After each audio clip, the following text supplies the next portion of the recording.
Hello everyone, welcome to the Institute of Austrian Economics, and today we are going to discuss the breaking out of the Walrasian box and why mainstream economic fails. Uh, I have Joel, Shashank, Shikhar with me, and I'm going to uh, talk about who Walras was, what the Walrasian equation is, and what was the debate between Rothbard and Schumpeter. And in our course of discussions, I'm going to present like how the mainstream economics, the neoclassicals, the Keynesians, and Chicagoites, deal with economics. What is their approach? And I will try to make some pointers where how the Austrian approach differs from the mainstream approach. We are also simultaneously doing the reading of Man, Economy, State, and earlier we have done the reading of Principles of Economics by Karl Menger. So a lot of topics are covered in the past from the Austrian economics point of view. And today we are going to start with the how the mainstream approaches. Now, let me start with talking about who Walras was. Walras was a classical, he was from the classical period, and he is one of the founding fathers of the marginal revolution. Now, if you remember, in our initial lectures, I have pointed out that in economics there are different school of thoughts, and not only that, there were three different periods where economic science, the approach of economics, changed. The first change came in where Adam Smith and the classical economics Adam Smith, David Ricardo, they started approaching economics from the uh, the labor theory of value, and they tried to make a formal science out of the economic study of social sciences, and that's where it began. But they faced some problem like from the with the labor theory of value. They couldn't explain like how the prices of certain goods keep changing even if there is no additional labor been put into that particular goods, and they couldn't explain the like they tried to approach the pricing of different commodities and goods from and labor services using the utility point of view, like what service that particular good does to human beings. They encounter certain problems with like diamond and water, where they couldn't explain why diamond is costlier, whereas diamond is absolutely unnecessary commodity, doesn't serve any kind of useful purpose to human beings, whereas water is essential for for the survival of our species. So they couldn't point out like why there was such a big price difference between diamond is priceless and pretty costlier than a bottle of water, and a bottle of diamond will cost you like in millions. So at that point of time, the classical theorists like Walras, Stanley Jevons, and Karl Menger, they independently came out with the marginal utility thing, where it's not the entire. It's not the unit of good which is available, that the individual values, and they put it is the valuation, the subjective valuation of the individual, which gives it a price, and that is the reason that they exchange. So Walras, Stanley Jevons, and Karl Menger, they started the marginal revolution, and later on we have the Keynesian revolution, where Keynes tried to build up his theories. In this period, Walras came from from French family, and Walras's dad was his father was also an economist, and he came from an economics background. When we are talking about Walras, there is another two persons who we should talk about. One of them is Alfred Marshall, where you have the Marshallian economics, and you have uh, after that you have Antonin Augustin Cournot, a French philosopher and a mathematician as well. Uh, Anthony Augustine Cournot used to teach the father of Walras. His name was Auguste Walras. He taught mathematics and political economy to Auguste Walras, and Leon Walras, who is his son, and this Walrasian equilibrium that we are going to talk about. was started by was it came from Leon Walras. So Leon Walras, after that period, after the marginal revolution period, that period was known as the neoclassical, and these are basically the father of neoclassical economics, the marginal economics. And even Menger is sometimes considered as one of the fathers of neoclassical economics. At that point of time, there was nothing called as Austrian economics, and everything was called as economics. Till the period where Hayek and Keynes started debating each other, and that is the point where Keynesian economics and Austrian economics was known to be different. And even in Menger's time, when Karl Menger was debating the logical positivists, the German historical school, and they started calling Menger and his fellow students as Austrians because they came from Austrians and these were Germans. So that is how the Austrian economics got its term. The major fundamental difference of Austrian economics I will explain later on. But Walras, what he saw, how he saw the market is from a point of view where he saw that the supply, demand, and everything matches, and it reaches a point of equilibrium. And he also saw that certain goods, if there is a change in supply or demand of one particular goods, it also affects the other market. So basically, what I'm going to try and explain it to you, like what this equilibrium, the concept of equilibrium is. The concept of equilibrium is common to all the school of economic thought. Basically, equilibrium means that in the market where you have a supply condition, you demand certain goods, there is a supplier, or if you're a supplier, you will need some buyer for your good. And that exchange is possible. Whenever that exchange takes place, we call that the forces of supply and demand reaches an equilibrium point. So that is basically the concept of equilibrium. So what the basic concept of marginal utility is that the goods are not consumed in whole, but it is consumed in little units, and every unit to provide certain satisfaction or certain utility to human beings, right? So there is a law of diminishing marginal utility where you have for example, here we have certain gift boxes. Suppose if you get your first gift, you will be pretty much excited, and if we keep on increasing the same amount of gift that you're getting or any goods that you're getting, you will feel joyful, grateful to a level of to a point where you have too many gifts, and you are completely satisfied. It's called as a point of satiety. And from after that, any additional gifts that you receive, it's kind of it doesn't give you any pleasure anymore. So this is the law of diminishing marginal utility, where each unit of goods, additional unit of goods, is is not useful to you, and you tend to value is less than the first gift that you have received. So this is the diminishing law of marginal utility. The difference is what the Austrians do is we do a logical approach to it, and the classical economists, they started they use mathematics or the mathematical models where they try to extract data from different markets and various markets, and they try to plot it into a graph. So as soon as you start plotting it into a graph in x and y coordinate, or you start to represent them graphically, you try to get some kind of curves, right?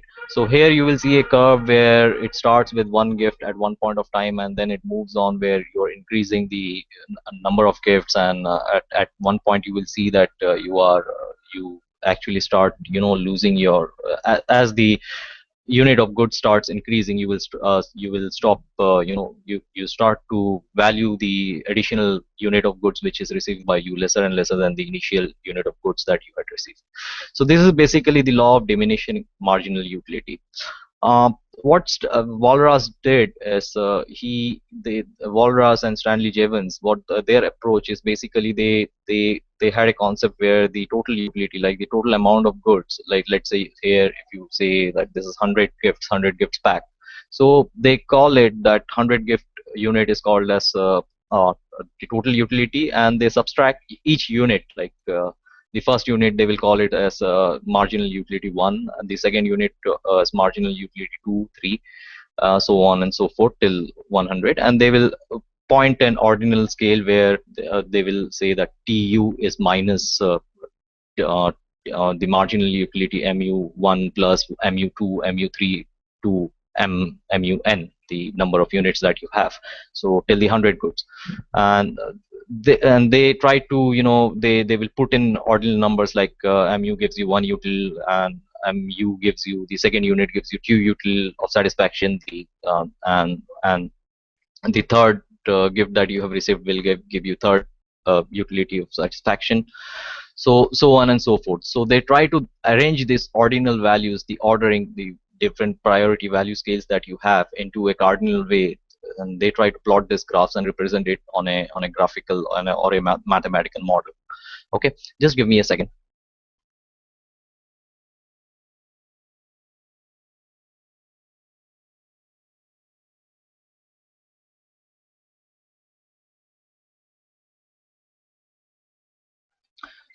So yeah, so this is the law of diminishing marginal utility, and you have a similar law which is called as the law of diminishing returns.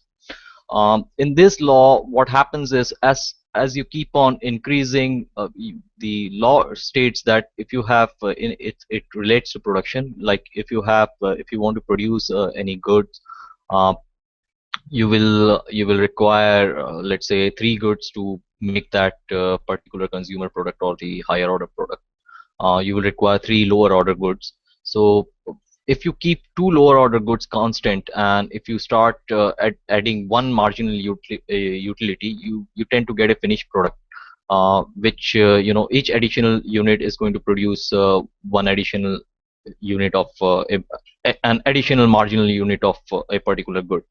What I mean is, for example, if we are making coffee, let's say, and we have sugar, milk, and cup of coffee, and if we want to make 1 cup of coffee, so one teaspoon of coffee goes, and 1 teaspoon of sugar goes into, let's say, 100 ml of milk. What we are going to do is we are going to keep the quantity of sugar and milk as constant, and we are going to vary the amount of coffee that we are going to produce into each unit of coffee that we are manufacturing.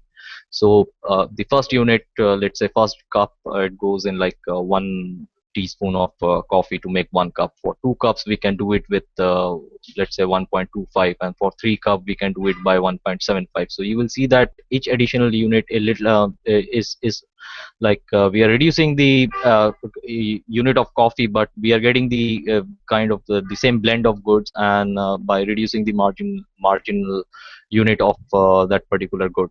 And at one point of time you will see that there is there you will get an additional cup of coffee without an additional unit of that goods, and it will reach a point of uh, optimum return. It will give you an optimum return at one particular unit, and after that any additional unit that you are going to produce is again going to consume more and more of that particular goods, and it's going to diminish that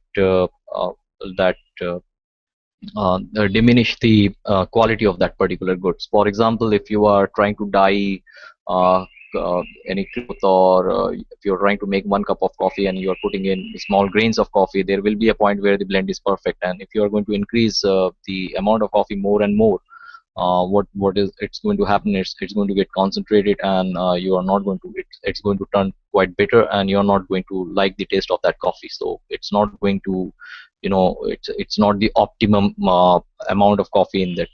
And if you put in too little grains, it's not going to give you that blend. So basically here the law of diminishing returns, it is also applied to pricing the cost of production of per unit. Let's say if you have a machine which produces 100 units, and for and you have a demand of lesser, let's say you have it produces 100 unit, but you have a demand of 80 goods. So you are going to use that machine because that is the machine which is available, and you are going to make goods. So each and every utility of that machine that you are producing till 100 will be your optimum point, and after that, if any additional good, you will need to invest more amount of money, or you have to put in an additional amount of goods. Or if you are trying to get 101 out of that machine, or 102 out of that machine, the quality of that product will deteriorate. And the more amount, like let's say the 120th goods that you have made out of that machine will will be of a much lower quality than what the earlier quality was. So this is the law of diminishing return, where each unit gives you more marginal satisfaction or more marginal quality. So if you look at this is an empirical data kind of thing, where you have one unit and the price is 5, you spend a revenue of 5, so total cost of you get a profit of 2 rupees, where revenue is the price that you are getting from the market.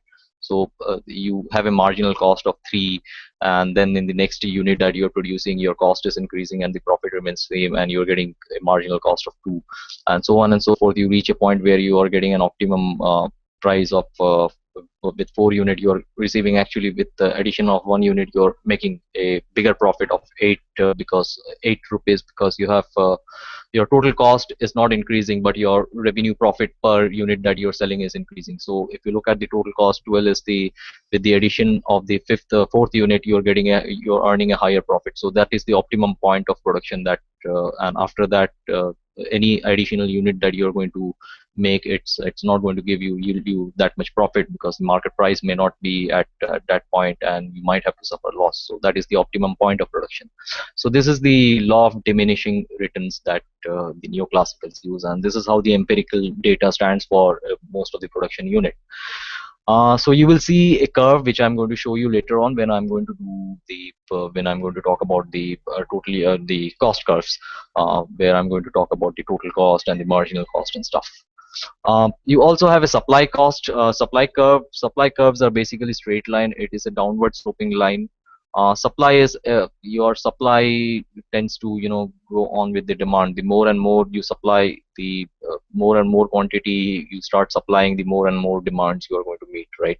So that's it is plotted against the price. Like if you're supplying more goods, more demand will be met, and it will be a downward sloping. Like the demand is going to reduce. Like initially, whenever you start in a start of a market, let's say there is a demand of 100 goods, you supply 1 goods, the demand reduces to 99, and so on and so forth. Even with the every additional unit, due to the law of diminishing marginal utility, you have the priority scale going down, and there will be people who are going to value that additional unit at a lesser price than the first unit. So that price is going to fall.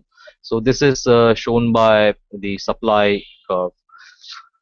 I'm going to talk about slide in supply and change in demand. Here you're going to see that they have plotted 3 curves, D0, and there is a D single quotes and a double quotes.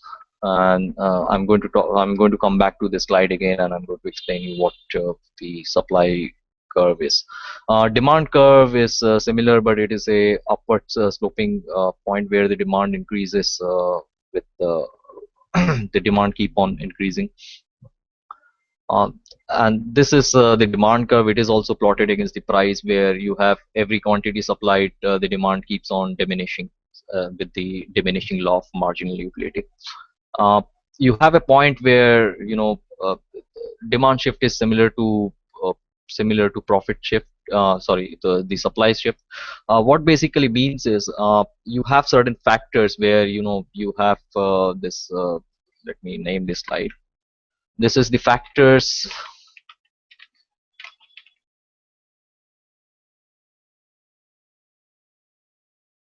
You have various factors in as per the neoclassicals. You have various factors which are going to influence demand and supply.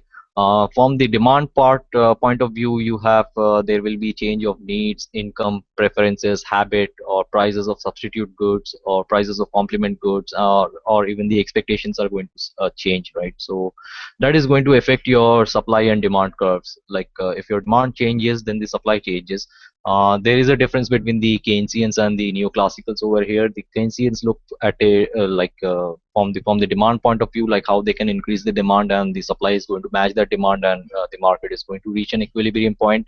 And the neoclassicals tend to look at the supply side more, like if they produce more goods, then they are going to meet up the demand and drive prices down. So they work on the factors which are affecting the supply side. So you have concepts like supply shock and stuff like that, where they go in and try to analyze. Some people try to analyze the supply side, and the Keynesians try to look at the demand side. So if now the supply curve, now whenever there is a change in demand or a change in expectations, or the basic needs, or a technological change, that's basically a change or a shift in a demand. You will see that it will either shift into D1 where the demand has increased, or sorry, D quotes, or it will shift towards point E where the demand has shifted to, if the demand is reduced, then it will shift to D double quotes. So, and the sliding is basically, it shows that for every goods demanded, the highest good, the more the demand is, the more the price will be, and the less the demand is, lesser quantity will be demanded at lower price. So this is what we call as when we move up and down the line. What we are talking about, the lesser unit of goods will be asked at a higher price, and a greater number of goods will be demanded at a lower price. So that is a sliding where we look into the decrease in quantity demanded and in increase in quantity demanded. So we look at it, it's inversely proportional to the price. So that is where the price is going to curve up and down. A shift in demand is basically the factors which is changing the demand. There might be a technological need, or a complementary good has changed. Like for example, if I'm looking at the supply curve of golf balls, and golf clubs have gone down, the prices of golf club has gone down, then more quantity, there will be a more demand for golf balls. So there will be a shift in in the demand for golf balls, right? So that will be a change towards the point C where more quantities of the goods will be demanded, and it's going to show a price increase in that way. And if the price of golf clubs goes up, then the lesser there will be a shift in change in demand. So that demand is going to shift towards the point E over here. So that's basically the supply side shift, and same is what the demand curve shift is. So there is a new demand where for the golf ball, so it's going to shift into a new demand, and the initial demand was in point P1, and the latest demand that you have, because a change in the prices of golf price, so you have new demand, and there will be two different quantities where the price is going to meet, like what the prices will be. So the initial demand was at Q1, so if there is an increase in demand, you will see that more goods are being purchased at a higher price, and that will be the second quantity, and the supply will increase as per the shift in demand as well. So that is what the shifting and sliding of supply and demand is. There is something where you will reach where which I will come to the concept of price equilibrium now. The price equilibrium is a point where the supply and demand, the forces of supply and demand meets. I mean, this is where the equilibrium is a place where a point where the price is met. So this is a concept which Walras and Marshall and the new classicals and everyone, like even the Austrians they have a concept of price equilibrium, and they call it the union of the supply and demand forces. So equilibrium is a point where the market there is a price where the market clears its product. Like the market is starting to clear. It's like the buyer and the sellers are going to sell off their goods. They are going to exchange their goods and go out of the market. And the tendency of neoclassicals, Keynesians, and everyone is to reach a point of equilibrium, or a price of an equilibrium price. What they believe, that if it is in the intersection of the demand and supply, that's a point where the entire market should clear. Like they could come up with a price and a quantity where the entire market clears off. So that what they mean is that is a price where the people who are valuing the good at a lower price are going to change their subjective scale of value, and the people who are demanding more money, the sellers who are demanding more money for their goods, have to they have to readjust their scale of value and reach a point of equilibrium to do the trade. So that is what the price equilibrium is. This concept is used somewhere in the auctioneer's market, in the call market, the caller's market. Call market is basically where the seller is going to fix a price. So he has to find out like what will be the price. So he does like how many amount of goods that can be supplied by the market, and how much people are going to buy it, and that intersection is something where he is going to keep his price, and he is going to see all, or at least the maximum amount of goods being sold at that price. So this is what the neoclassical concept is like. This is how they look at equilibrium and uh, at equilibrium. Now, this equilibrium, this price equilibrium, I'm talking about a market. This is one market. And what Walras talks about is a combination of all the markets, where he says that one equilibrium point, actually a shift in one equilibrium, in equilibrium of one market is going to affect other markets, and he is going to, he says that the other markets are going to adjust accordingly, and they're going to reach a new equilibrium point. And they both have a like assumption or a foundation where everyone, even the Austrians and everyone, assumes that there is some kind, some order of an invisible hand or spontaneous order, or a tendency of the market to equilibrate and adjust itself to meet the supply and demand continuously. So that is their assumptions. You have a supply shortage. Now this is a graph where, where whenever there is a demand shift, you will have a shortage. They try to calculate like what is the quantity, like if the prices have gone up, so if the demand has gone up, if it has shifted to a new demand, like more quantities of that good is being asked, and there is a, and the supply is constant, there will be a shortage of the number of goods, the amount of goods. So they try to calculate it using this particular supply shortage graph. They deduct the difference between the total supply which is available, and what should be the additional goods which should be supply, and what will be the price that those additional goods will sell at. So they say that that will be point E2, and it will take place at the price P2. So that's the way that they look at supply shortage. And this is another graph where again you will see that they look at here where there is an oversupply, like the continuous supplies over here, and you have a price. If you have a subsidized price, then there is a more production of that supply of that particular good. If you have subsidized something where, let's say, at it was getting traded at P dash, and you subsidize that good, that's the reason that they assume that it should be somewhere at the level PS, and that is the reason that they produced a goods with the quantity of QS, but the quantity which the market purchased was at the Q bar, because subsidies is something which is given to the either to the consumer or to the producer. So mostly the producer gets it, so they tend to overproduce, and that overproduction is called as the dead weight loss. So that is the this is the oversupply curve over here.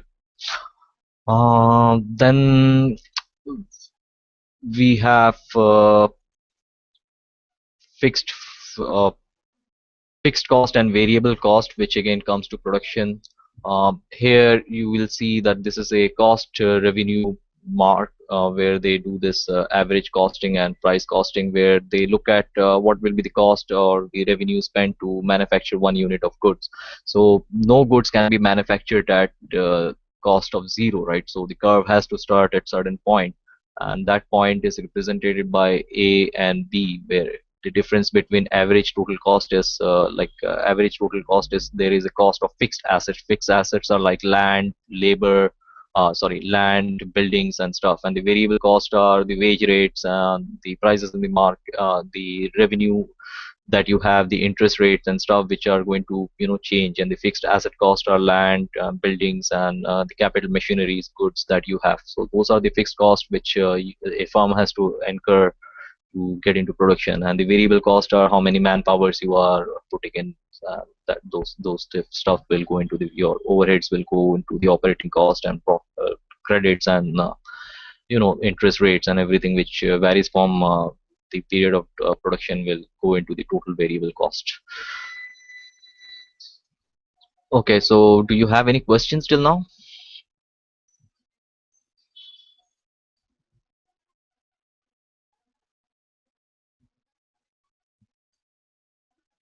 Cool. So the firm's cost curve, this is a curve that they use this is called as a long-term profit maximizing decision curve, where they are going to work out on a return on investment. So they have this price and they have the unit of outputs, and what they are going to show is the short-run average cost is where they will plot a curve from where the initial goods is going to take a very high revenue, and from thereafter whatever additional goods units that you are adding, it's going to reach a point of, if you remember the law of returns, where you have an optimal, you will reach a point of optimal production which increase of each additional unit, right, where you are going to get more output.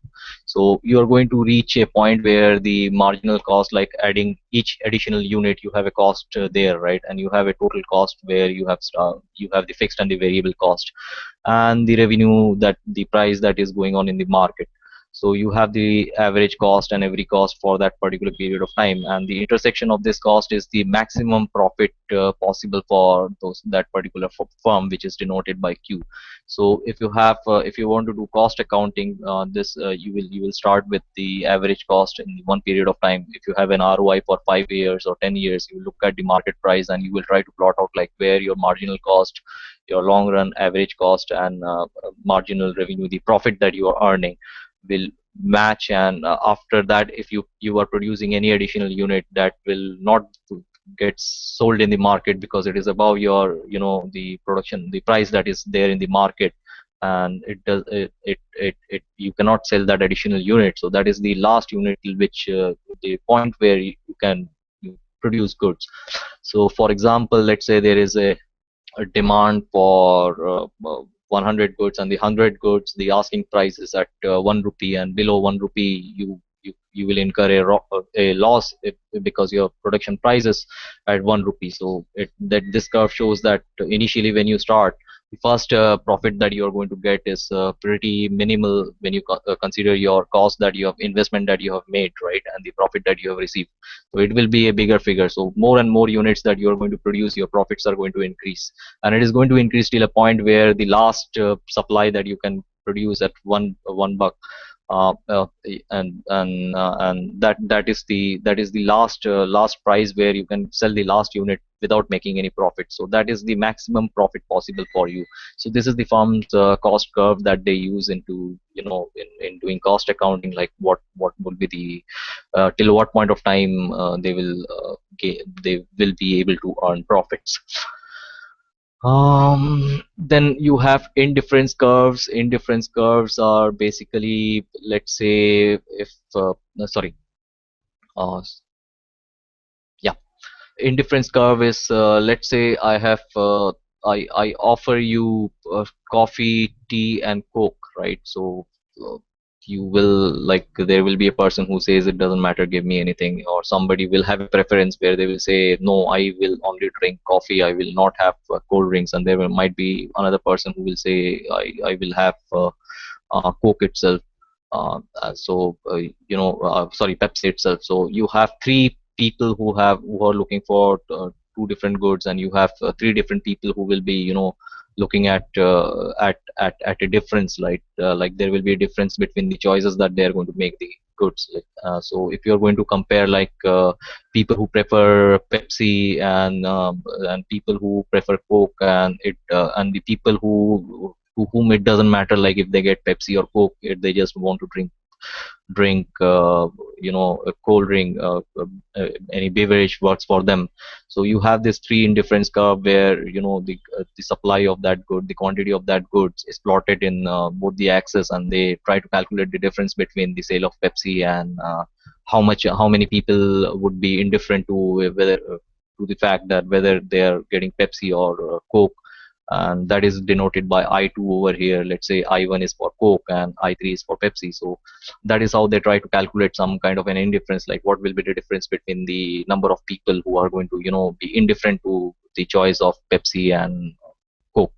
So this is an indifference curve that they try to produce, like whenever they have a shortage, they try to look out for substitute goods, and the goods that people are going to substitute, and they try to figure out like what will be the difference between apple and pears, or let's say wheat and rice, and with how many people it won't matter, like if you're producing wheat or you are producing rice. So they try to determine the elasticity and stuff.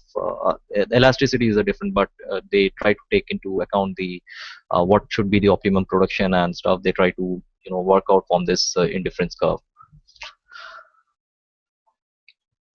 Uh, perfect competition is where you have a market price, like if you look at any commodity market, like these, let's say, there you will find that steel is getting traded, or copper is getting traded, gold is getting traded, for example COMEX or NYMEX or London Commodity Exchange or MCX in India.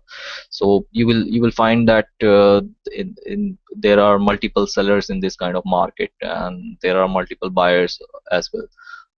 It doesn't matter what the individual the seller wants, or if he's making a profit or loss, or if his supply or demand changes. It doesn't affect the market.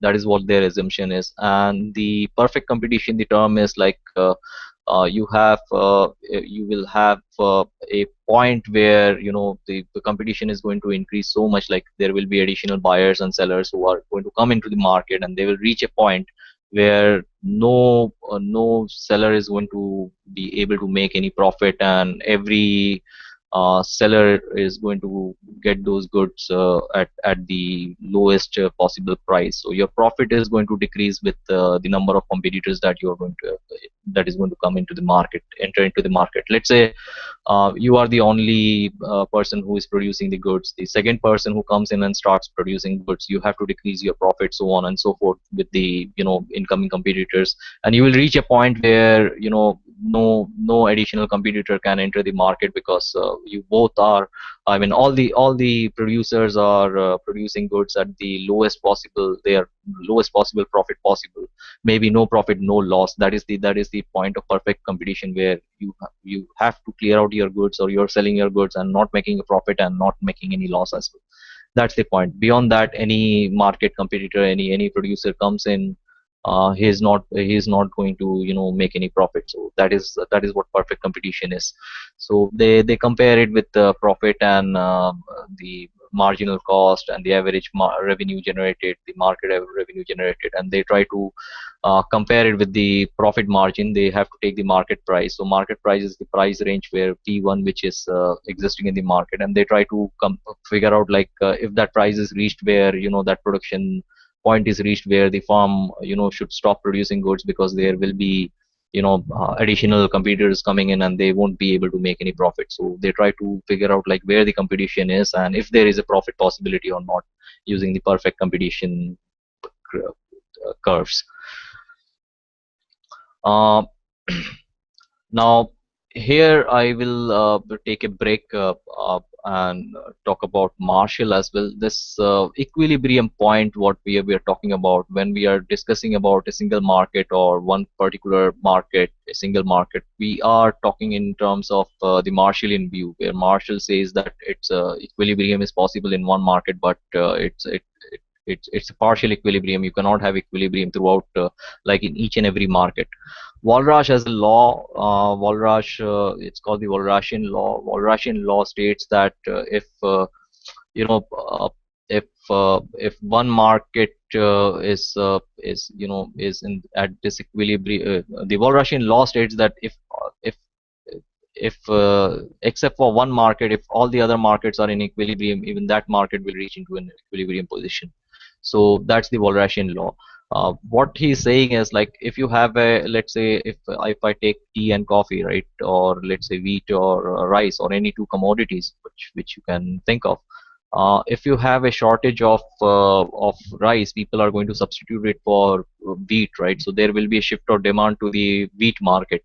So for Walras, the market is interconnected, like everything is interconnected. If there is a shift in demand in of the wheat eaters, that they those if there is a there is a price change for wheat, the people are going to consume less of wheat, and they're going to consume more of rice, and that is going to move the prices of rice up. And if prices of rice goes up, then you have an effect on another goods as well, like your rice flour is going to cost more, and maybe if rice prices go up, they will shift into eating fruits, or they will increase the consumption of vegetable to get the proper nutrition, and you will see a rise of prices over there, and this will move on to all the market where they reach into a new point where the demand and the supply shifts in every market accordingly. Somewhere the demand and is going to slide down on sorry, shift downwards, and somewhere it's going to shift up, and at a point every market is going to reach a point of equilibrium, and this new equilibrium is going to be called as general equilibrium. So that's what Walras thinks, and that is the Walrasian equation. And he does this. This is the Walrasian equation where every market is, every buyer and every seller and every producer is producing at an optimum level, and the markets are in perfect equilibrium. And he does a simultaneous equations with the sigma. He aggregates all those supplies and demands of different various markets, and he says that yeah, I mean, the every market is going to come into will be into in a state of equilibrium, and it's going to sum up to zero.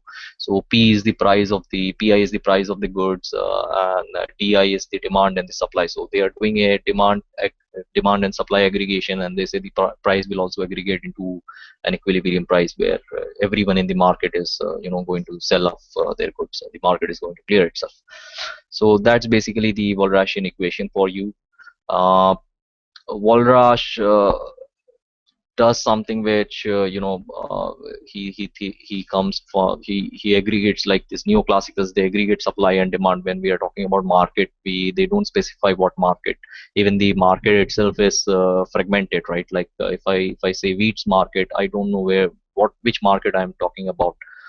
It might be my local neighborhood market. It might be a market far away in a different place.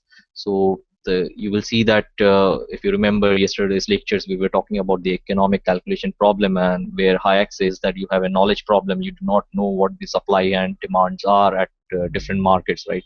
So you definitely have arbitrageurs and people who are trying to bring it into an equilibrium, but nobody is not everybody is not sure like what is going on in other markets, right? So that is a knowledge problem. You cannot figure out like what the actual production is and what the actual demand is and what the actual supply is. You cannot know what everyone is producing. You cannot know everyone's preference scale. You cannot make out like what prices they will be selling at. But neoclassicals, they use mathematical models, and these mathematical models, if you look at them and if you try to understand like what if it's those models are logical, you tend to see that yeah, these people are doing something which is pretty logical and this thing should work, but practically there are practical challenges which they overlook. Anyways, I wanted to make that point, so I made it. Do you have any questions?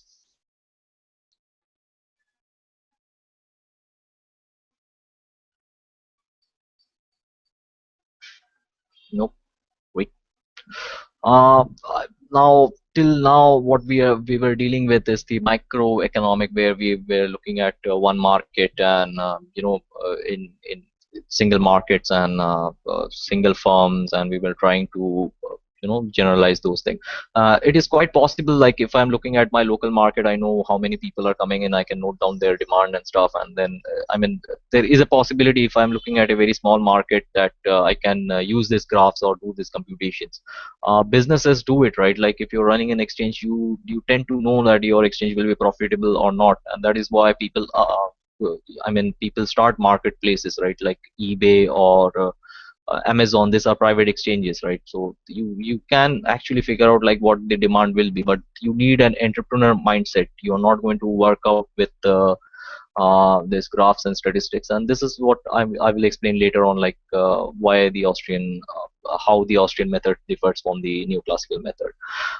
When you start aggregating supply and demand from one market and other market, and as per Walras, you can Walrasian concept, you can actually do it for all the markets, right? You can collect all the markets and you can aggregate it.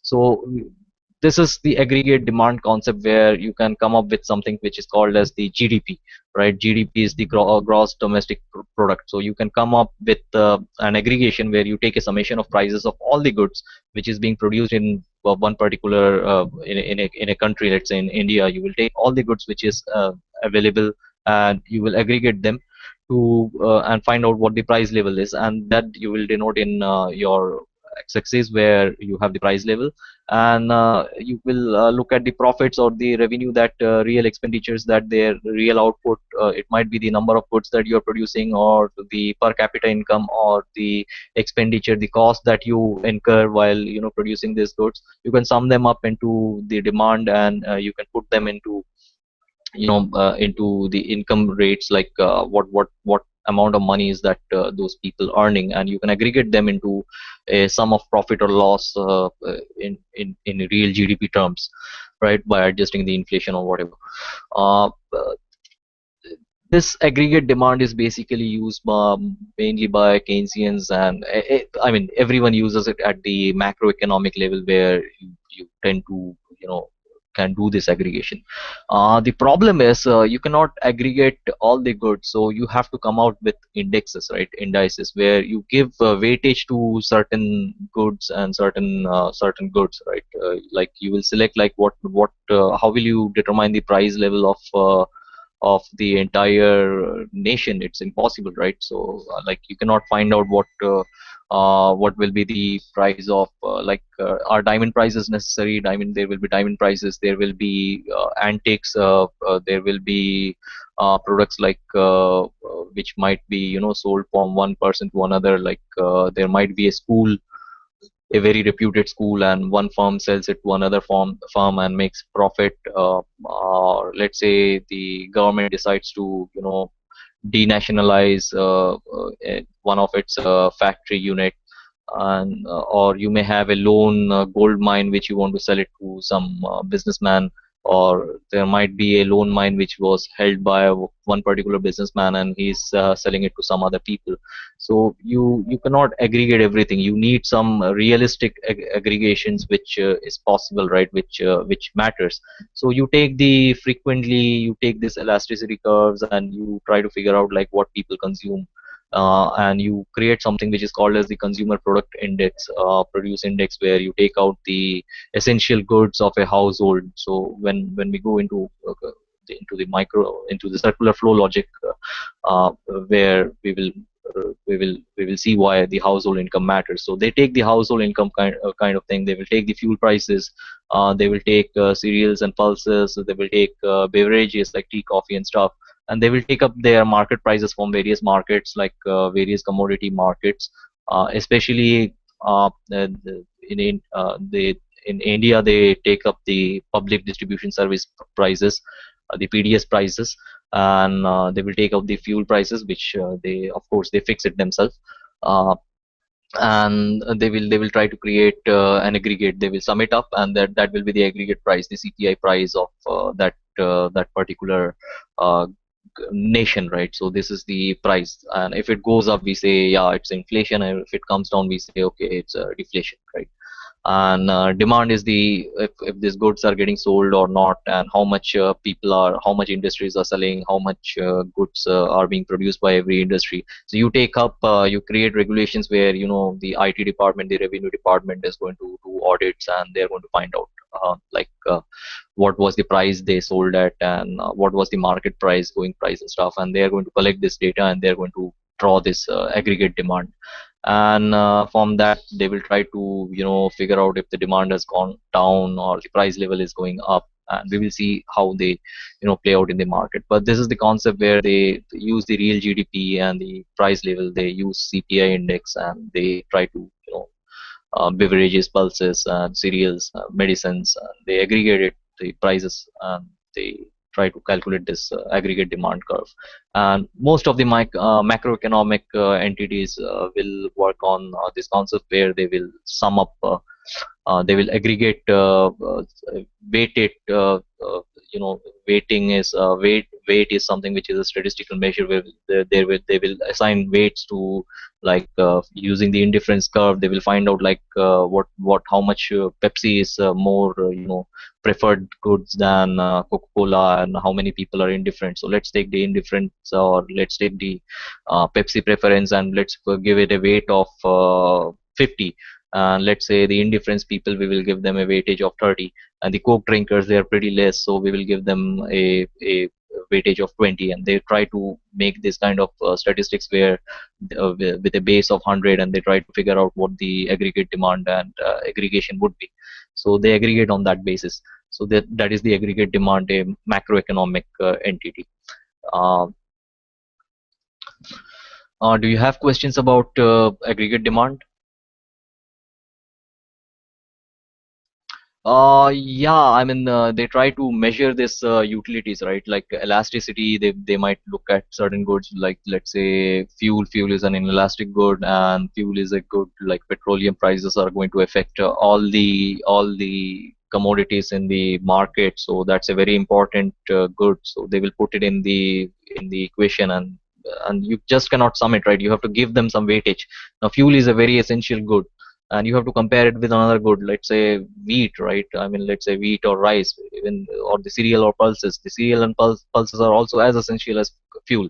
So, but you have to find out a difference, like what is the weightage, right? What is the weightage difference between these two goods? So you will take the indifference curve, and I mean, look at the absurdity, like if what happens if they select the indifference curve? Like, I mean, can you substitute rice with petrol? I mean, are you going to consume petrol? No, right? I mean, there is a difference. This things doesn't matter, and for Austrians, these things matter. We look at the governing things. So these weightages are not arbitrary.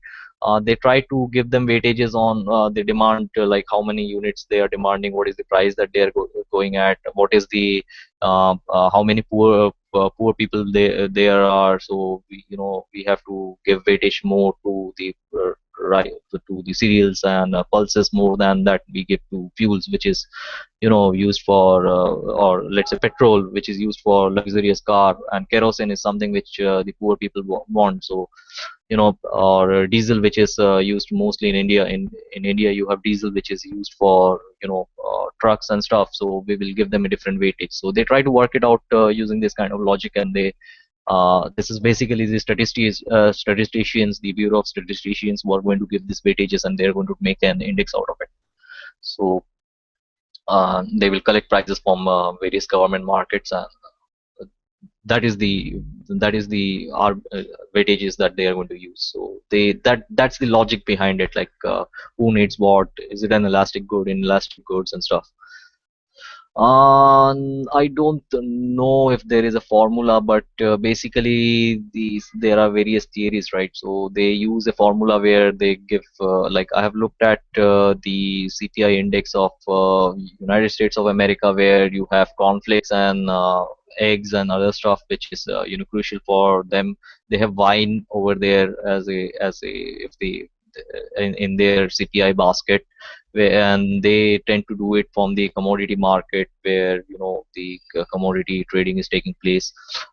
In India, if you look, there are many commodities which are not supposed to be traded in the commodity market, and you will see that the wine actually is not a product which is in our CPI basket. We have tea mostly in our CPI basket, because that is mostly consumed and preferred good over here, whereas wine is a luxurious good over here, right? And for UK people, you have wine, and for United States, you have wine. So the CPI uh, differs. The basket what they have, that differs, but the formula is to give weightage. I mean, it doesn't matter what your product is. The formula is to, you have to find out, like, what is the indifference, what is the elasticity, and you will get some kind of a ranking, and you will look at the historical prices for, let's say, 50 years or 20 years, and then you are going to sum it up into an aggregate demand or an aggregate supply or whatever. That is how they do it. Partial equilibrium, and this is Walras and Marshall, where a partial equilibrium model is where all prices other than the price of the goods being studied are assumed to remain fixed. I mean, you're looking at a market. You are not something which they term as a spillover, right? So we assume, Marshall assumes that in a partial equilibrium model there are no other affecting factors of other products. For example, if you are trying to do a partial equilibrium analysis in a Marshallian way, you are not, and you are doing it for golf balls, you are not going to look at the prices of golf clubs if they are changing or not. So that is your partial equilibrium model, where you look into that one market and you assume that the other markets are fixed, right? You don't consider them to be factors affecting your market. You will do it for different markets. You will find out different equilibrium. General equilibrium model is all prices are variable, and equilibrium requires that all market clears, like everything should be coming to zero. If any market is not at zero, you are not at equilibrium. So it assumes that if one market is not at equilibrium, all the other markets are not at equilibrium. And for the reason that I gave you that perfect competition and the general equilibrium theory, where you see that if you remember, if you see this graph, you have the price of wine which is going up, and because there is a change of price of wine, you will see that there is a demand falling for other industry goods, right? Because people are spending more to purchase wine because the wine prices are going up. So it shifts, right? So marginal like the utility cost and the cost curves and everything will change thereafter, and that has to come back to equilibrium. So one market, if it goes into disequilibrium, it will throw all the other market into disequilibrium, and then every market has to come back into equilibrium and everything has to sum up. So that's the general equilibrium thing. They also assume that there is a circular flow in our economy. This is how the economy works for this people. You have households, you have businesses, you have government, you have the financial sector, and you have the foreign sector. Uh, and the idea is like businesses will need money. I mean, they will require investment for production and capital, land, and that comes from at the expense of households, right? So the households are going to provide businesses with this capital as investment. They are going to buy their stocks and they are going to invest their savings and capital in starting businesses, and these factories are going to produce goods. These goods are going to go into, as wages to or interest payments to this household people who are the investors as well into big business and stuff.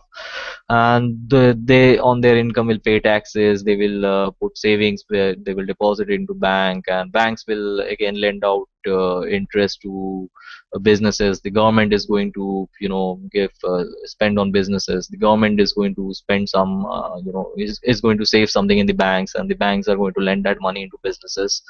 And you have the foreign sectors where you have import and export. So your domestic businesses are also receiving, they're buying some goods and they're exporting some goods, and you have the foreign sector which is investing in your financial sectors. They're purchasing shares and they're investing in your business. There are mergers and alliances. So basically the money is continuously flowing. So the business are making the households are the household people are, I mean the domestic people are investing in business. They're producing goods, so household is again consuming those goods. They're paying those taxes, and everything is flowing into in circles where some imports are taking place, some money is flowing out, some money is coming in. So this is the equilibrium point where everything is circular and everything is flowing from one it's flowing in circle, right? From the domestic from the household to businesses, from businesses to household, from household to government, financial sectors to businesses, to export to imports and to exports. Money going out, money coming in, right? You have the trade deficits and stuff, which this is how they assume the economy to be. Like this is what the entire economy is. So that's the circular flow for you. And Schumpeter and Walras, basically Walras and Walrasian equilibrium, or the general equilibrium, stands on this point where everything can balance itself out. I mean, everything can reach a balance. It can get, the market can work out. It can get efficient. And if there is inefficiency in the market, the government can intervene. It can spend money on businesses. It can invest. There can be, it can allow foreign investment. It can stop foreign investment. it can regulate imports and exports. It can, it can encourage households to spend by, depositing, by giving money to banks. It can influence, spending as well. It can give up cheap loans and stuff. So everything is is in circle, and everything is fixed, right? Like there will not be any distortions in this market. So it will, at one point of time, it will reach into a perfect ideal state where, every you reach a point of equilibrium in each and every market, and every market reaches an equilibrium point, and everyone knows what needs to be done. So that is basically the idea of Keynesians or everyone over here. uh, a few other things which I have left out. One is your uh, Philip Curve. Philip Curve is pretty important. You would have heard of Milton Friedman and others who speak about Philip curves. Philip curves are basically, all the curves are same, right? You plot it using prices or anything, by prices or quantity, or by total cost, by anything. uh, uh, in Philip curve, you have on one axis, you will have your employment rates and, sorry, inflation on the x-axis, and the employment rates on the y-axis. And I think it was Stigler who initially found out that there is a correlation between the prices and, I mean, inflation and your employment rates. So if there is high inflation, there will be very high unemployment, and if there is low inflation, there will be low low unemployment. So that is what the Phillips curve is. So Phillips curves also comes into picture where, if something has gone, that is where the employment rate comes in, and they try to figure out, like, is employment creating a problem? Like, there is high inflation. So no, I think that's how it is. High inflation means high. Yeah, I think it is the same thing. Let me check it once again. Just give me a minute.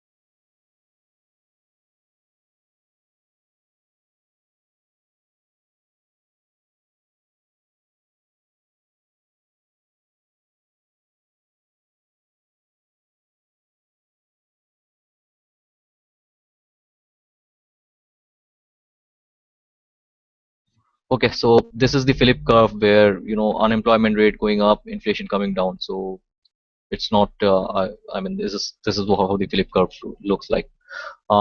So basically, you will see the government trying to, if there is high unemployment, they try to control the inflation rate, and that's how they try to, create employment opportunities and stuff for the people. I will take a break here, but this is the last point where, of microeconomics, like how the equilibrium works. This is, let's say, I just it's for just for fun. It's a happiness in equilibrium. Okay, so you have happiness over here, and it's balanced with the sadness factor, and you have, standing in between. You're not happy, you're not sad, and you jump towards happiness, and what it does is it takes the load of sadness, and it hits you on your head, and when you fall down, the balance is restored. So this is how the entire equilibrium theory looks like, if you're looking at it in a different sense, or if you're trying to apply it to happiness. uh, uh, what we will do after this is, we will go back to Austrian economics and try to understand, like, what they are missing out. We will talk about Rothbard and his arguments with Walras. Just give me 5 minutes. Okay, thanks.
Hey guys, I'm back.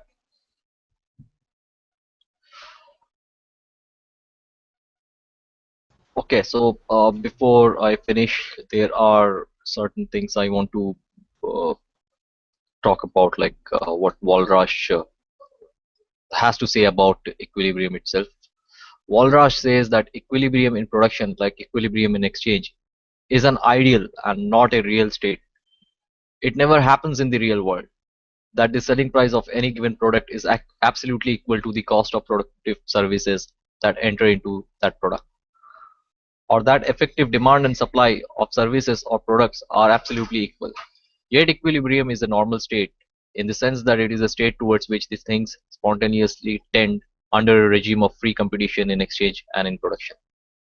Such is the continuous market, which is perpetual, trending towards equilibrium without ever actually attending it, because the market has no other way of approaching equilibrium except by groping. And before the goal is reached, it has to renew its effort and start over again. All the basic data of the problem, that is initial quantities processed, the utilities of goods and services, the technical coefficients, the excess of income over consumption, the working capital requirement, etc., having changed in the meantime. Viewed in this way, the market is like a lake agitated by the wind, where the water is incessantly seeking its level without even reaching it. But whereas there are days where the surface of the lake is almost smooth, there never is a day where the effective demand for the products and services equals their effective supply, and when the selling price of this product equals the cost of productive services in making them. The diversion of productive services from the enterprise that are losing money to profitable enterprises that take place in various ways, the most important being through credit operations. But at the best, these ways are slow. It can happen, and frequently does happen in the real world, that under some circumstances a selling price will remain for a long period of time above the cost of production and will continue to rise in spite of the increase in output, while under other circumstances in fall in price following upon the rise will suddenly bring the selling price below the cost of production and force entrepreneurs to reverse their production policies. For just as a lake, it is at times stirred to its very depths by a storm, so also the market at sometimes is thrown into violent confusion by crises, which are sudden and general disturbances of equilibrium.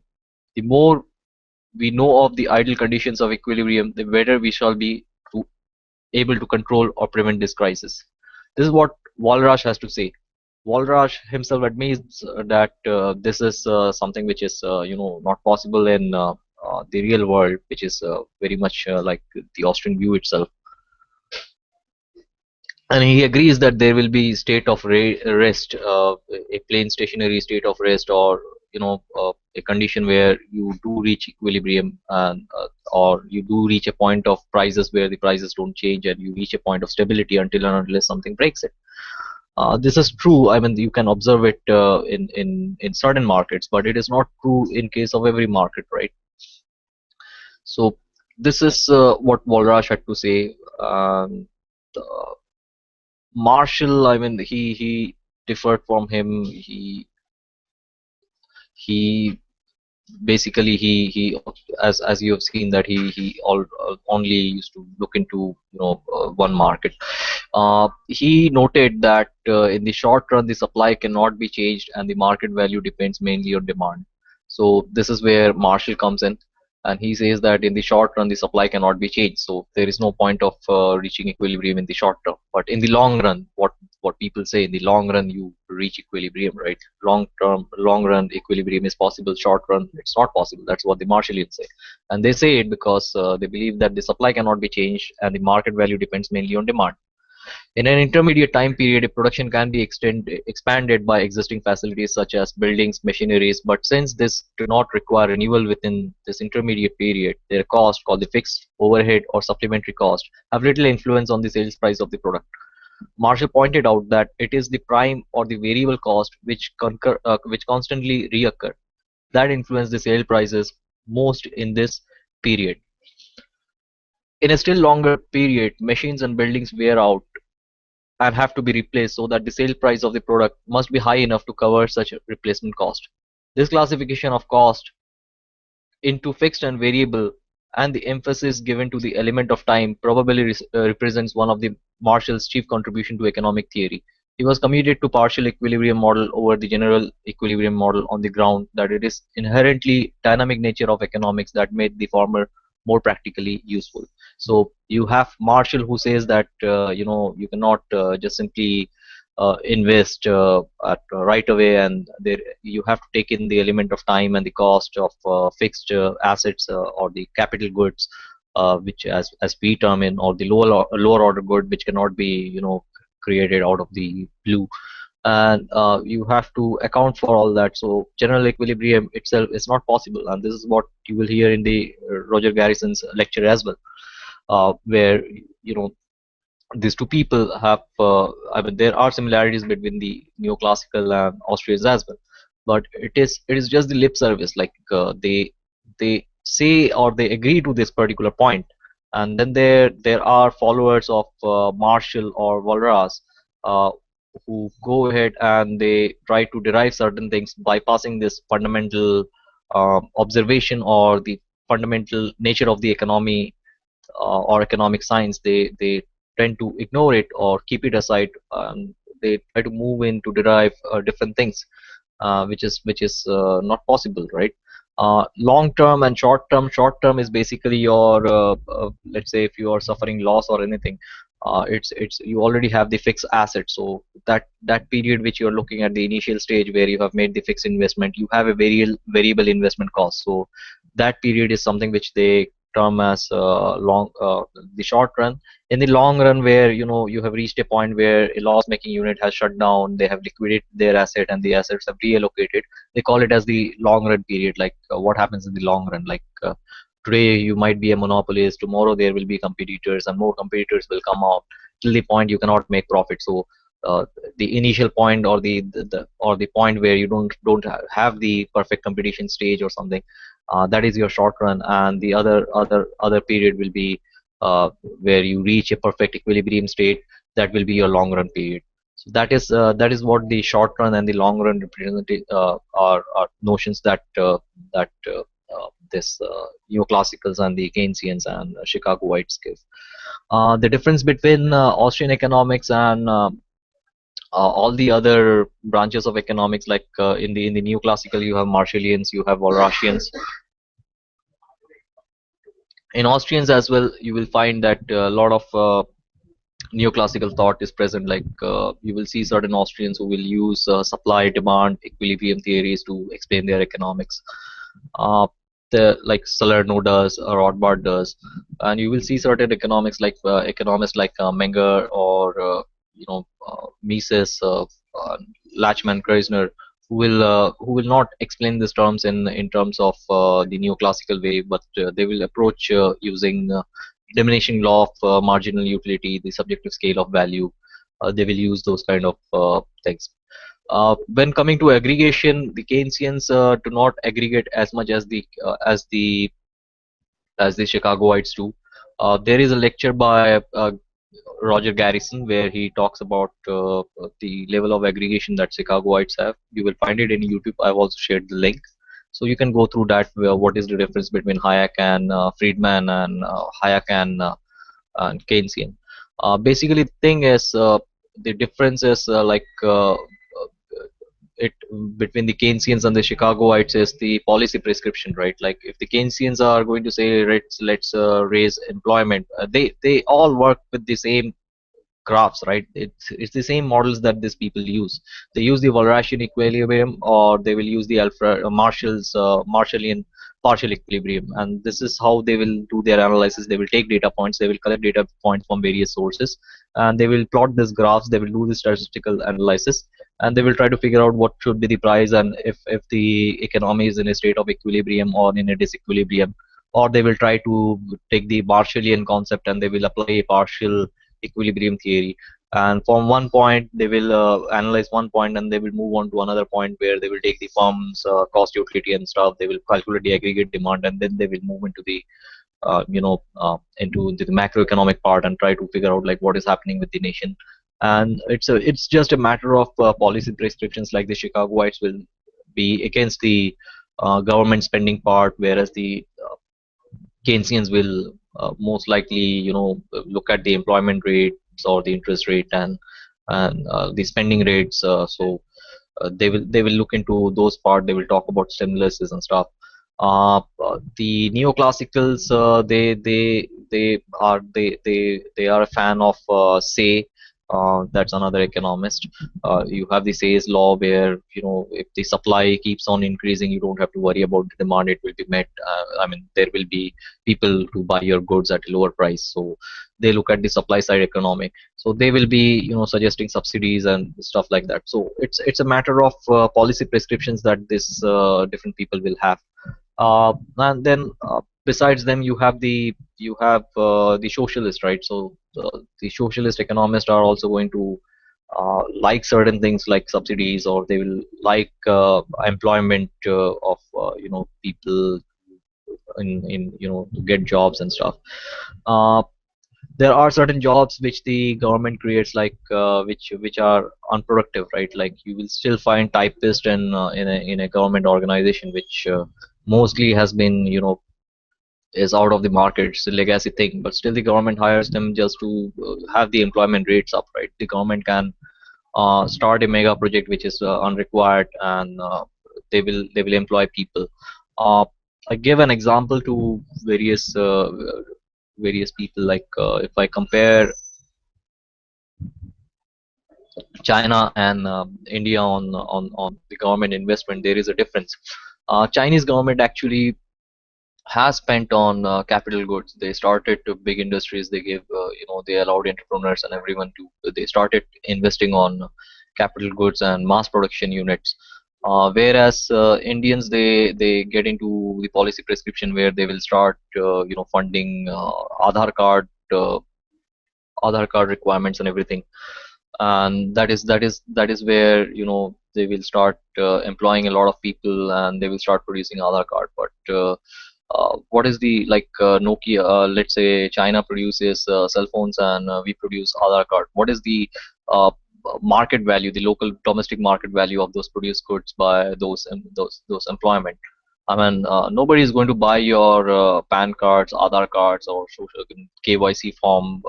The income I mean, the products or the services generated by those things, right? Uh, but if you have capital goods production, a mass scale production, which is done by even by the government credit, you're going to get a return on investment by certain profits, right? Which is going to benefit you in the long term. So that is one difference that I have with other economists, where I don't rule out, I don't think that the economy of China is going to collapse pretty soon, because they already have some kind of capital goods in the market, and they are producing goods, and they are earning their revenue. So there is a good way that it is much more sounder way of doing government investments than a the way that we are doing. So that is one thing that is something which I wanted to talk about this economies. Uh, Rothbard. Now, Schumpeter and Rothbard. Schumpeter was actually a fan of Austrian economics, and he liked the work of Menger. So he had a problem when Menger started this debate with the German historical school, where the war over methods. And Schumpeter thought that there is a the circular, like the circular flow economic model, or the Walrasian economy, is something which is realistic, and this is how the economy itself works. And mathematics, like differential equations and simultaneous equations, have a role in economics, where Menger was critical of positivist, and they were fighting over the these are nonsensical methods, and you have to use different kind of methodology in economics. And Mises actually goes in and solves that in his book Human Actions, on sorry in his book The Epistemological Problem of Economics, and which is also certain part of that book is also included in Human Actions, the first few chapters of Mises. So you have that. The main difference between where Rothbard starts attacking him is Rothbard asks him like from where did the first industries start to come up into existence, like who invested for the first industries. I mean, it has to come up from savings, right? In an equilibrium position, where what will be the interest rates? So what will be the interest rate, and where this interest rate will coming from? How do certain firms start making losses, where everything is like a clockwork, where the businesses are producing only those goods which the households are consuming. And Schumpeter believes that I mean, he believed that there are no interest rates and nothing, and the businesses which they make loss is because there is a something called as a creative destructions, where a new technology comes in, and technology is the reason why the old businesses go out of the equation, and their things will be liquidated, and it will be passed on to to the newer industries.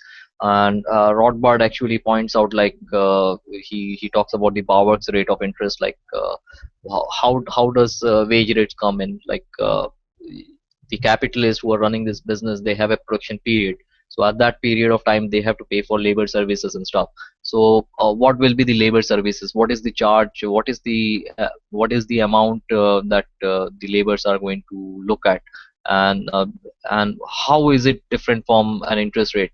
Like, for example, if the households have started the business, they are the investors, so they are looking for returns, right? And that return they will compare, that is a rate of interest, right? This is where you're lending your savings into investment, and you're looking for a future good which gives which at a discount rate, right? Like you are not consuming something, and you are investing in a business, and you are to produce certain goods, so and you are expecting a profit in the future, right? So you value your future profit. So you have that discounting which is going on of consumption of present goods over future goods. So capitalists are basically the future. You're looking at a future goods, and the wages that you get as an investment, even if you're working somewhere, are basically the interest payment that you're receiving from the business, right?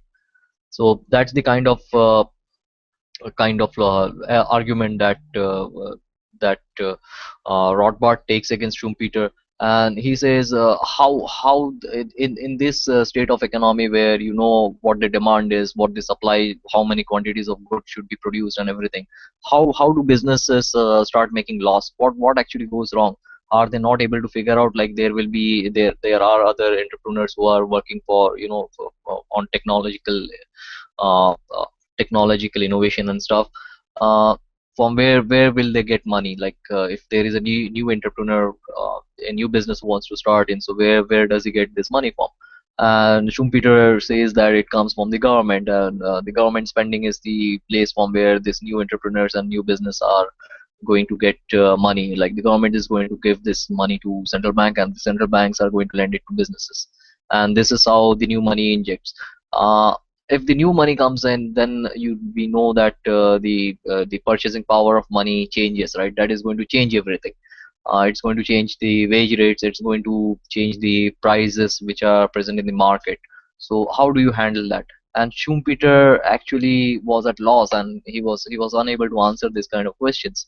And that's basically the debate which the problem with the neoclassicals have, where Rothbard also says that okay, Schumpeter, you are saying that the old firms are are in competition. The old firms are phased out of the business only when there is a technological innovation.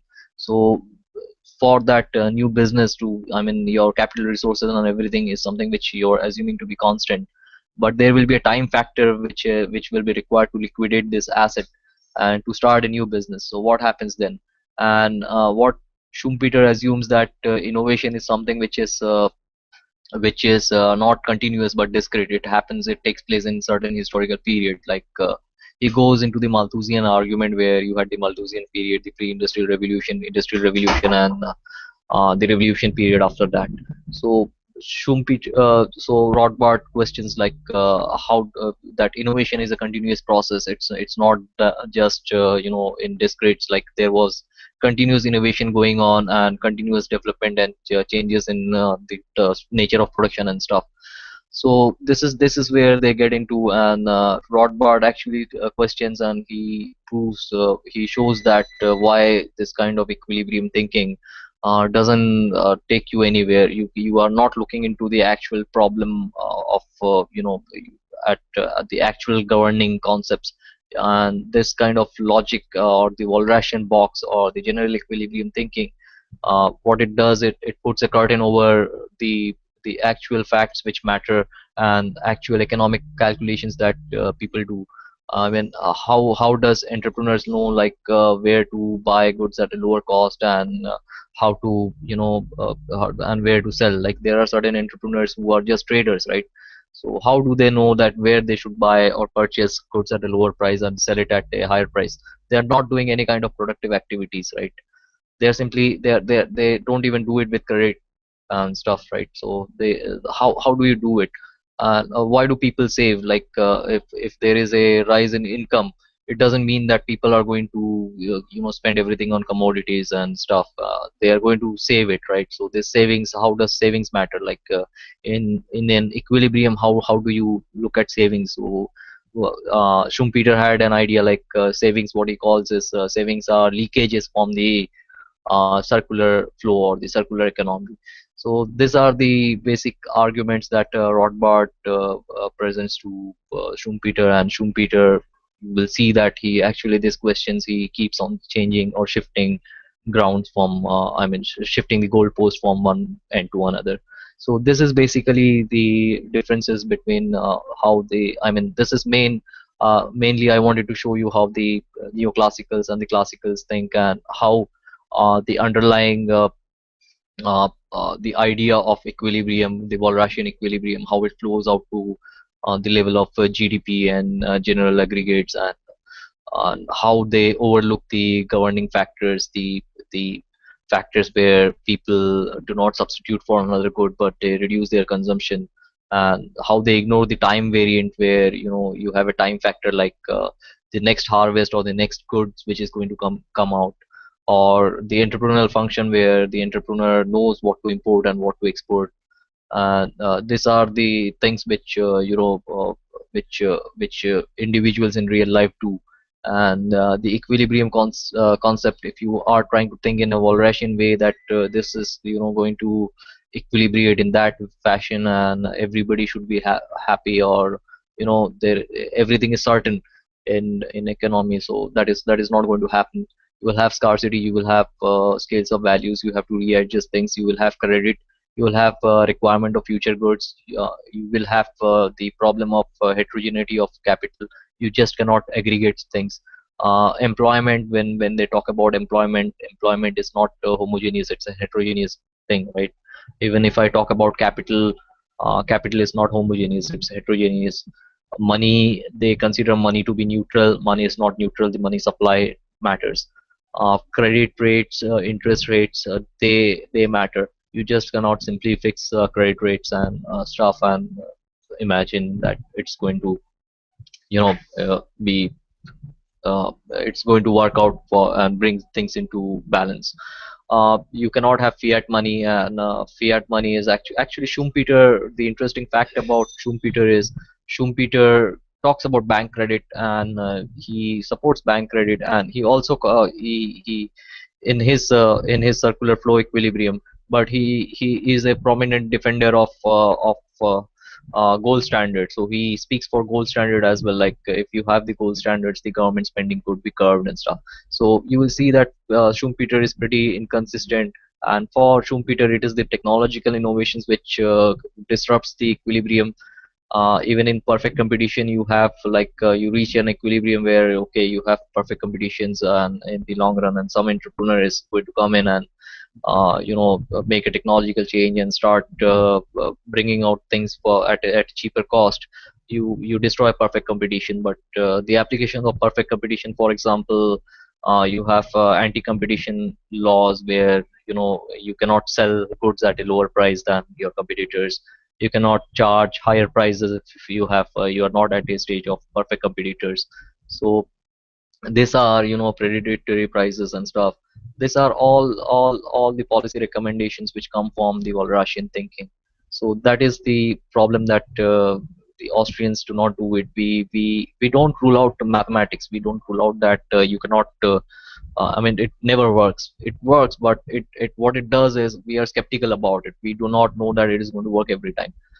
We don't do quantitative analysis. We are not going to look at how short the supply is, or when, at what period of time and what point of time we are going to get reach equilibrium, and if and or how difference is the choice between two consumers, the difference between the, the demand factor of Pepsi versus the demand of Coca-Cola. What is the difference? How big is the gap, or how small is the gap? We do not do those competitive.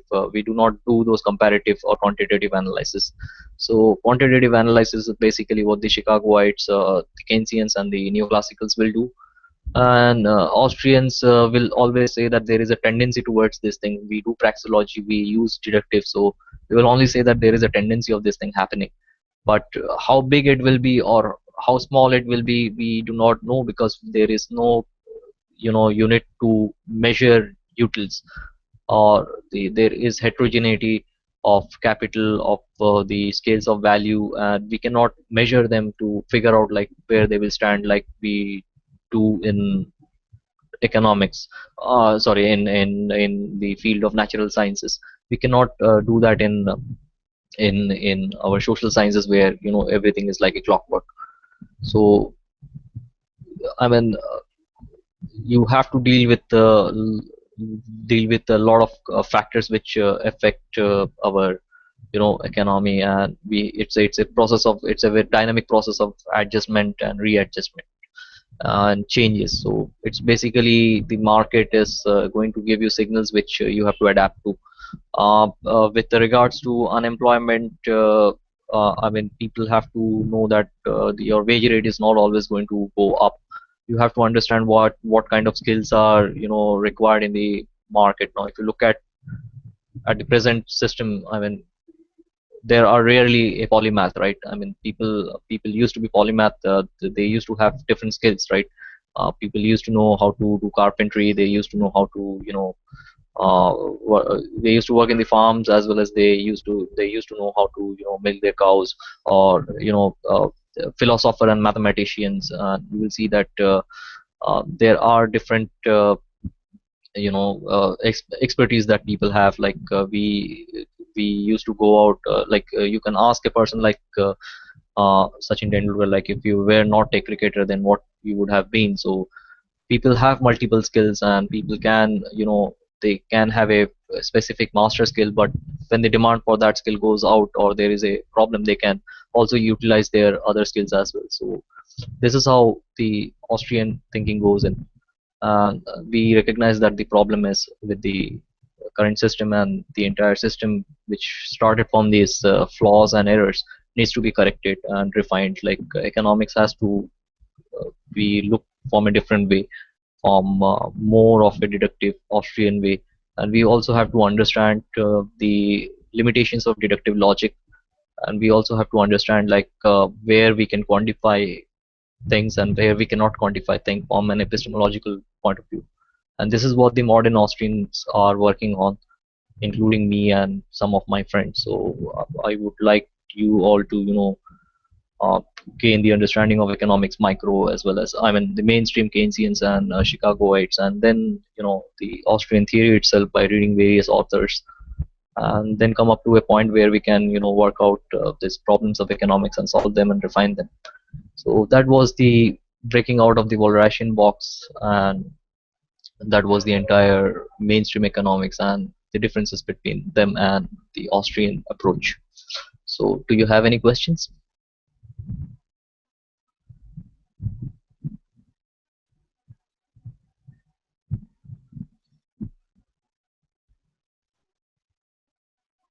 Wow, no questions.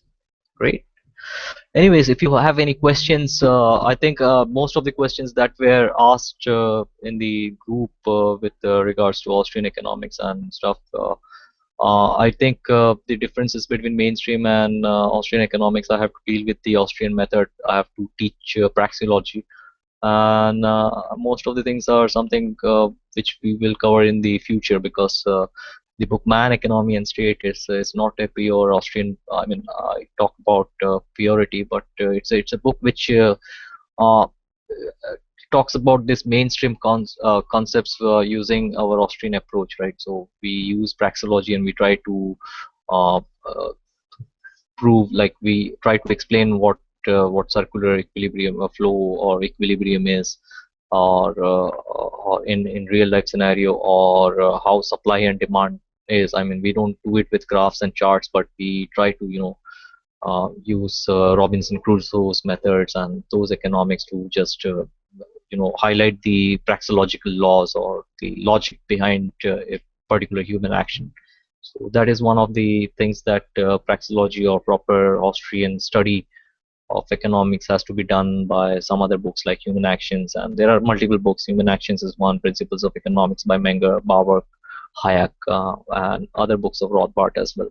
It's not that that book is not good or anything, but that's an excellent book because it also allows you to cover the mainstream stuff. Rothbard, if you look at Man, Economy and State, he explains these concepts of supply and demand beautifully from the very basics of the governing factors. But there are certain errors or certain deviations where Rothbard also struggles because to uh, uh, when you go into the equilibrium state, like what are the disequilibrium forces and why it does not you know even if there is a tendency, why it does not match. So the uncertainty thing and how subjectivism plays out in the macroeconomic level, those were developed later on by Krisner, Lachman, and other Austrian economists as well, like Garrison, Salerno, Hoppa is also working on a lot of stuff. So it's essential to read every other economist as well, and understand what Austrian economics is all about. So thank you very much for joining in, guys. Good night and have a good day. Good night.